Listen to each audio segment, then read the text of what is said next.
WDRB News at 10 starts now. Good evening and thanks for joining us, everyone. I'm David Scott. And I'm Elizabeth Woolsey.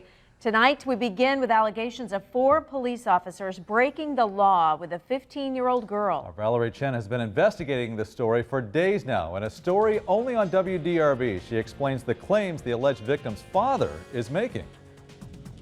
Serious accusations against 4 officers. A father I spoke with says his 15-year-old daughter is the victim.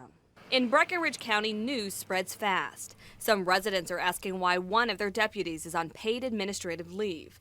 A father tells WDRB News that 2 Kentucky State Police troopers from Elizabethtown Post 4, a Breckinridge County Sheriff's deputy, and a Brandenburg police officer had inappropriate relationships with his 15-year-old daughter over a period of time. He has hired a Louisville attorney who states that the father and his family are focused on the health and well-being of his daughter as she attempts to recover from these grievous violations and injuries. It is our understanding that this matter is under current investigation by the Kentucky State Police. WDRB is choosing not to release the father or daughter's name. The father says he has now received emergency custody of his daughter and has put her in a treatment facility. At the time of the alleged incident, she was living with her mother.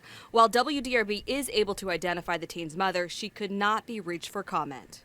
We came to Brandenburg City Hall to talk to the mayor. He wouldn't talk on camera, but he tells us that one of his officers is on paid administrative leave. He says there are a total of 5 officers here in this small community. Mayor David Pace says a patrol officer has worked for the department for 3 years, but would not specifically say why the officer is on paid leave.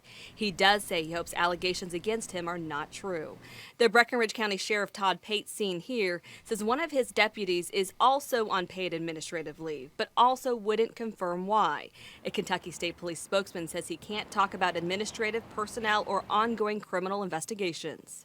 A special prosecutor in Hardin County assigned to the case last week says he has now been pulled off the case and has been turned over to the Kentucky Attorney General's office because it involves Kentucky State Police Post 4 in E-Town.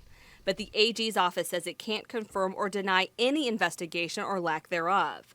Meanwhile, the father tells WDRB News that his daughter is safe now and he's outraged at what happened to her. Kentucky State Police say the investigation may take several weeks to finish. After that, would be up to a grand jury to file possible criminal charges against the officers. We are continuing to uncover new information on the story and will have the latest developments on WDRB and on WDRB.com.